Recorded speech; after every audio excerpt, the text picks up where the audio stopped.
Students, अभी हम लोग 3.4 का बेसिक्स देखेंगे।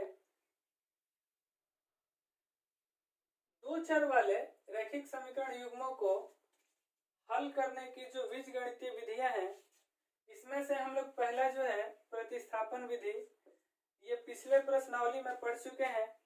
अभी हमें जो है विलोपन विधि पढ़ना है। ठीक है, विलोपन विधि को एक अन्य नाम एक चर वाले को विलुप्त करने, एक चर को विलुप्त करने की विधि भी कहते हैं। ठीक है, इसमें जनरली हमें क्या करना होता है, मान लीजिए हमारे पास ये समीकरण युग्म है, समीकरण 1 और समीकरण 2, और इनका हमें विलोपन विधि से यदि हल करना है तो हमें क्या करना होता है, एक चर को, ठीक है ना, इसमें तो दो चर है ना, x और y, एक चर को विलुप्त करना होता है। ठीक है, आप किसी एक को भी कर सकते हैं, चाहे तो y को या चाहे तो x को। मैं यहाँ पे y को पहले मैं विलुप्त करना चाहता हूँ, मान लीजिए, तो मुझे क्या करना होगा, आप कहेंगे समीकरण 1 प्लस 2 करने। अब कहीं कहीं आपको यहाँ पे माइनस भी करना रहेगा, मतलब समीकरण 1 में से समीकरण 2 को घटाना भी रहेगा। इन दोनों समीकरणों को कब जोड़ना होगा और कब पहले समीकरण में से दूसरे समीकरण को घटाना होगा, ये डिपेंड करता है जिसको आप विलुप्त करना चाहते हैं उसके चिन्ह पर। ठीक है, जैसे यहाँ पे क्या है, ये y का चिन्ह प्लस है, यहाँ पे y का चिन्ह माइनस है, दोनों का चिन्ह विपरीत है, तो इस कंडीशन में मैं यहाँ पे क्या करूंगा, प्लस। ठीक है ना, समीकरण 1 में समीकरण 2 को मैं जोड़ूंगा।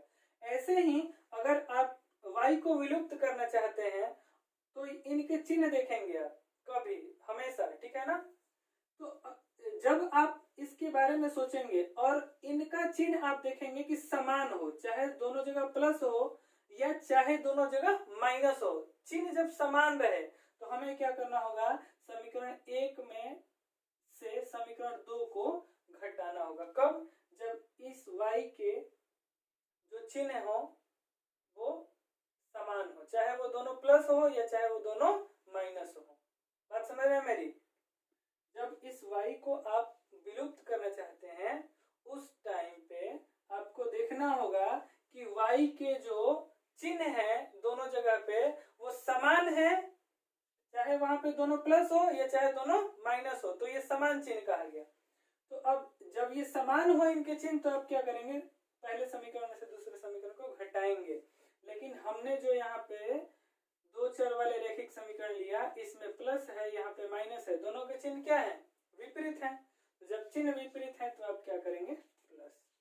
ठीक है, तो ये हमारा कितना हो जाएगा, x प्लस वाई बराबर 9 पहला समीकरण है, और x माइनस वाई बराबर 3 ये दूसरा समीकरण है, हमें जोड़ना है। तो एक x और एक x कितना हो जाएगा, 2x, और एक y में से एक y घट जाएगा, ये खत्म हो जाएगा, 9 3 12 हो जाएगा हमारा। तो x बराबर कितना हो जाएगा, आप कहोगे कि 12 है इधर और x के साथ 2 गुना में है तो 2 उधर जाएगा, बट्टा में हो जाएगा, 2 छक्का 12, मतलब कि हमें यहाँ पे मिल गया x का वैल्यू 6। अब आप कहोगे कि x के मान को समीकरण 1 में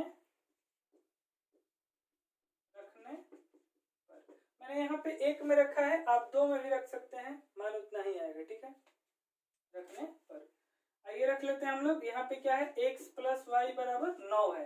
आपको ये समीकरण नहीं लिखना है, आपको इस समीकरण में, पहले वाले समीकरण में x के जगह पे उसका मान रखना है। मान कितना है, 6, तो 6y प्लस 9 हो जाएगा, 6 प्लस y बराबर 9 हो जाएगा। ठीक है, अब ये y बराबर हमारा कितना हो जाएगा, 9 इधर है, और ये 6 को उधर ले जाइएगा तो इधर कुछ नहीं चिन्ह है तो प्लस है, उधर जाएगा तो माइनस 6 हो जाएगा हमारा। ठीक है, अब ये y का वैल्यू कितना हो जाएगा, 9 में से 6 घटेगा 3।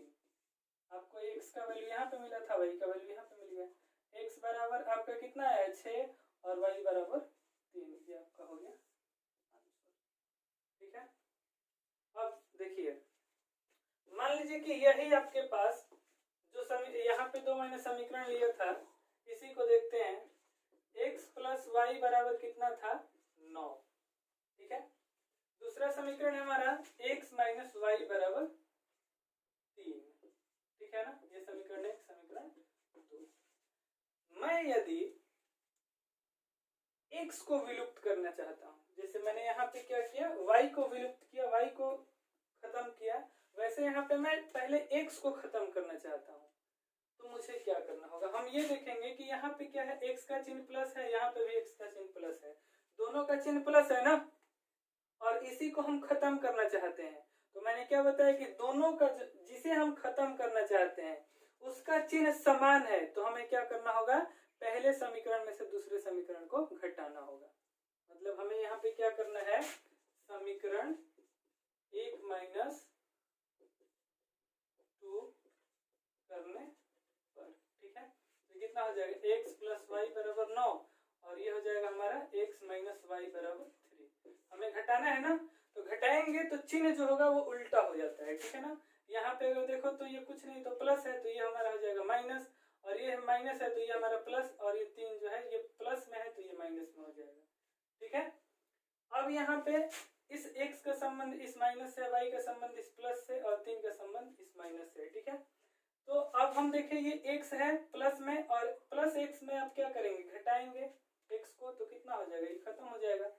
ये आपका 1y और 1y कितना हो जाएगा, 2y बराबर, ये 9 में से 3 गया, कितना बचेगा आपका 6, तो y बराबर कितना हो जाएगा, 6/2 घटा देंगे, कितना आया 3 बार में, यानी y का वैल्यू कितना हो गया 3, ठीक है।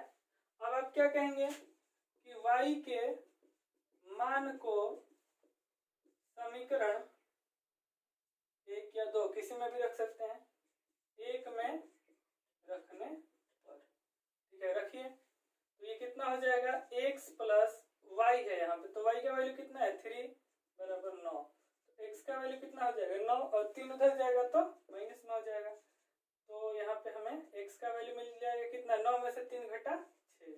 तो आप देख रहे हैं यहाँ पे x का वैल्यू कितना दिया हुआ है 3, x का वैल्यू सॉरी दिया नहीं है, हमने यहाँ पे ज्ञात किया है, x का वैल्यू हमारे यहाँ पे है 6 और y का वैल्यू यहाँ पे है, तो x बराबर कितना है 6 और y बराबर कितना आया है 3, तो यही हमारा क्या हो गया आंसर, ठीक है। कह सकते हैं कि यहाँ हमारा x का वैल्यू 6 आया है और y का वैल्यू 3 आया है, यही हमारा हो गया आंसर, ठीक है। अगला एग्जांपल लेते हैं एक, यहाँ पे समीकरण नंबर 1 हमारा जो है ये है 2x प्लस 3y बराबर 22, और दूसरा समीकरण है 3x माइनस 2y बराबर 7, ठीक है। यहाँ पे हमें क्या करना है, इन्हें भी विलोपन विधि द्वारा ही हल करना है। तो जैसे मैंने आपको बताया कि पिछले अगर एग्जांपल की बात करें तो x प्लस वाई बराबर कुछ था और x माइनस वाई बराबर कुछ था, ठीक है। तो यहाँ पे इनके जो गुणांक थे ना वो बराबर थे, ठीक है, गुणांक बराबर थे और चिन्ह इनके विपरीत थे, तो मैंने क्या कराया था, समीकरण 1 और प्लस करा दिया था समीकरण 2, ठीक है। तो यहाँ पे क्या हो गया था, ये जोड़ के कुछ आ गया था और ये जो है हमारा घट के खत्म हो गया था। लेकिन यहाँ पे देखा जाए, हमको एक बात तो क्लियर है कि हम y को खत्म करना चाहते हैं, यदि वैसे आप x को भी कर सकते हैं, लेकिन अभी फिलहाल मैं y को पहले विलुप्त करना चाहता हूँ, ठीक है। तो हम ये देखें कि चिन्ह जो है वो विपरीत है, y का जो चिन्ह है वो विपरीत है, तो हमें क्या करना है, समीकरण 1 प्लस समीकरण 2 कराना है, ये तो क्लियर है, दोनों समीकरण को जोड़ना है। लेकिन यहाँ पे गुणांक देखा जाए तो बराबर नहीं है, और पिछले क्वेश्चन में गुणांक जो थे वो बराबर थे, इसलिए ये घट के खत्म हो गया था। तो हमें सबसे पहली बात यही सोचना है कि इनके गुणांक हम कैसे बराबर करें। इसके लिए एक आसान सा काम होता है, हम देखते हैं कि दूसरे वाले समीकरण में y का गुणांक क्या है, तो 2 है, -2 वैसे है, लेकिन हमें माइनस चिन्ह से अभी मतलब नहीं रखना है, ठीक है, सिर्फ गुणांक देखना है कि संख्या कितना है, तो 2 है, तो हम क्या करा देंगे, 2 से इधर हम गुणा करा देंगे, ठीक है। और दूसरे वाले समीकरण में क्या करेंगे, हम पहले वाले समीकरण में y का गुणांक देखेंगे कितना है, 3 है, तो 3 से करेंगे। इसका मतलब ये हुआ कि समीकरण 1 में हमें 2 से गुणा कराना है और समीकरण 2 में हमें 3 से गुणा कराना है, ठीक है। इस बात को हम लिख देते हैं यहाँ पे, समीकरण 1 गुणा 2 प्लस समीकरण 2 गुणा 3 करने पर, ठीक है ना, बात समझ में आ रही है। हमें हमें समीकरण 1 को कैसे लेना है भाई, तो 2 से गुणा करा के। तो 2 से गुणा कराने का मतलब ये सब में 2 से गुणा कराना है। तो ये 2 है तो कितना हो जाएगा, 2 दूनी के 4x प्लस 3 दूनी के 6y बराबर 22 दूनी के 44। ठीक है ना। यहाँ पे कितना हो जाएगा, समीकरण 2 में हमें क्या करना है, समीकरण 2 में 3 से गुणा कराना है। तो सभी पदों में 3 से गुणा हो जाएगा। तो ये 3 है तो कितना हो जाएगा, 3 के 9x माइनस 3 दूनी के 6y बराबर कितना हो जाएगा, 17 के 21। क्या करना है, हमें जोड़ना है ना दोनों समीकरणों को। तो मैं यहाँ पे जोड़ देता हूँ। जोड़िएगा तो क्या हो जाएगा भाई, जोड़ने पे चिन्ह नहीं बदलता है, इस बात को आप हमेशा याद रखिएगा। जब हम घटाएंगे समीकरण 1 में से समीकरण 2 को घटाएंगे तब जो होगा नीचे का चिन्ह बदलेगा, जब जोड़ेंगे तो चिन्ह नहीं बदलेगा। ठीक है। तो यहाँ पे क्या हो जाएगा, ये हम इनको दोनों को जोड़ रहे हैं तो ये कितना हो जाएगा, 4x और 9x कितना हो जाएगा, 13x और 6y में से 6y घटेगा तो कितना खत्म हो जाएगा। ये बराबर 44 में हमें क्या करना है, जोड़ना है किसको, 21 को। तो 44 और 21 कितना हो जाएगा, 65। तो x का वैल्यू कितना हो जाएगा भाई, तो 65 और 13x के साथ गुणा में है तो इधर आएगा तो बराबर की साइड आएगा तो बट्टा के नीचे चले जाएगा, 13 5 65। तो x का वैल्यू कितना आ गया, 5। अब आप क्या कहेंगे, x के मान को समीकरण 1 में रखने पर, मैंने समीकरण 1 में रखा है, आप चाहें तो समीकरण 2 में भी रख सकते हैं, वैल्यू इतना ही आएगा। ठीक है। तो समीकरण 1 कितना है भाई, हमारा है 2x है तो x की जगह पे x का वैल्यू रख देते हैं, 5 हो गया, प्लस 3y बराबर 22। तो यहाँ से ये हमारा हो जाएगा 5 दूनी का 10 प्लस 3y बराबर 22, यानी कि 3y बराबर कितना हो जाएगा, 22 माइनस 10। यहाँ पे मैं कर देता हूँ काम। तो ये इधर हमारा कितना है, 3y बराबर 22 में से 10 घटा लेंगे कितना बचेगा, 12। तो y का वैल्यू कितना हो जाएगा, 12 बट्टा में 3, 3 चौके 12, यानी कि y का वैल्यू हमें मिल गया 4 और x का वैल्यू कितना मिला था, 5। तो अब कह देंगे कि यहाँ पे हमारा x का वैल्यू कितना मिला हुआ है भाई, 5 और y का वैल्यू कितना मिला हुआ है, 4। तो ये हमारे हो गए आंसर। ठीक है, बात आप समझ गए।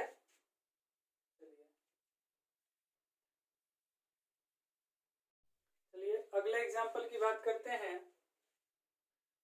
ये हमारा है 5x माइनस 3y बराबर 1, ये पहला समीकरण। और दूसरा समीकरण है x माइनस 2y बराबर -4। ठीक है, ये हमारा दूसरा समीकरण है। हम यहाँ पे देखें तो पहले तो इनके गुणांक बराबर नहीं है, तो गुणांक बराबर नहीं है तो इस y पहले हम ये डिसाइड करेंगे कि हमें किसको विलुप्त करना है। ठीक है, x को या y को। मैंने डिसाइड किया, मैंने सोचा कि y को मैं विलुप्त करना चाहता हूँ तो क्या करूंगा, y के गुणांक को देखूंगा।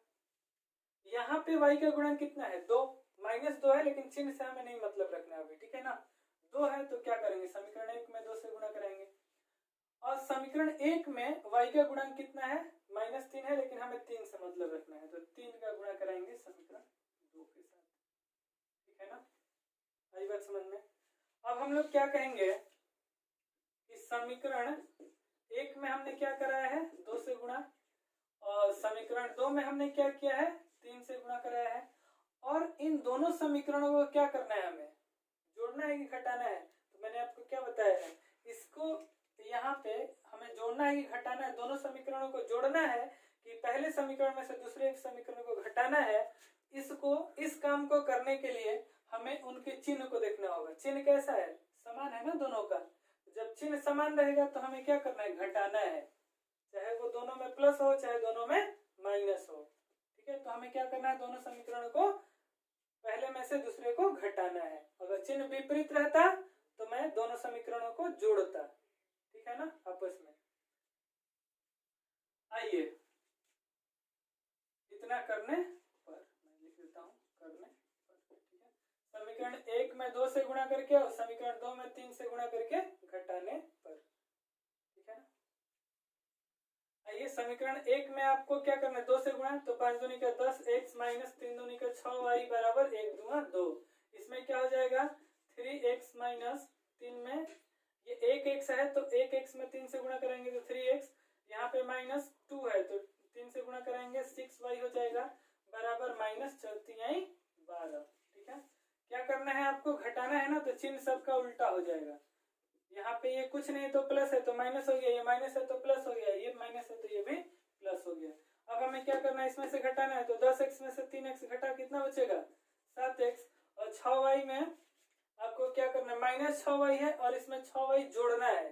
ठीक है ना, प्लस करना है 6y, तो ये खत्म हो जाएगा और बराबर इधर हमारा कितना बचेगा 2 और 12, 2 और 12 कितना हो जाएगा 14। तो x का वैल्यू कितना हो जाएगा 14, और ये x के साथ 7 गुणा में उधर जाएगा तो बट्टा में 7 गुणे के 14, x का वैल्यू आ गया 2। ठीक है, इसी प्रकार से इधर आप क्या कहेंगे, x के मान को समीकरण 1 में या 2 में, किसी में भी 1 में रखने पर। ठीक है, तो ये कितना है हमारा 5x है, तो x के जगह पे क्या करना है, उसका वैल्यू रखना है 2 हो गया। उसके बाद क्या है -3y बराबर 1। ठीक है, तो ये कितना हो जाएगा 5 दूनी का 10 -3y बराबर 1, ये उधर जाएगा कितना हो जाएगा -3y बराबर 1 -10, यानी कि -3y बराबर कितना हो जाएगा -9। तो y का वैल्यू -9 बटा में -3, माइनस माइनस कैंसिल, 3 के 9, तो y का वैल्यू कितना मिल गया हमें 3।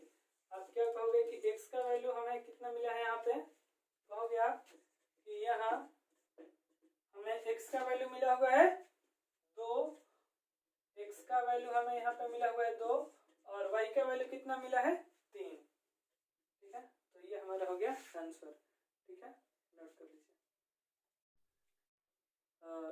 आपको मेरी बातें समझ में आई है, जो मैंने आपको समझाया है, अगर आप समझ पाए हैं ठीक से, तो मुझे लगता है कि आप जो है अगले प्रश्नावली यानी 3.4 का पहला क्वेश्चन अच्छी तरह से बना सकते हैं।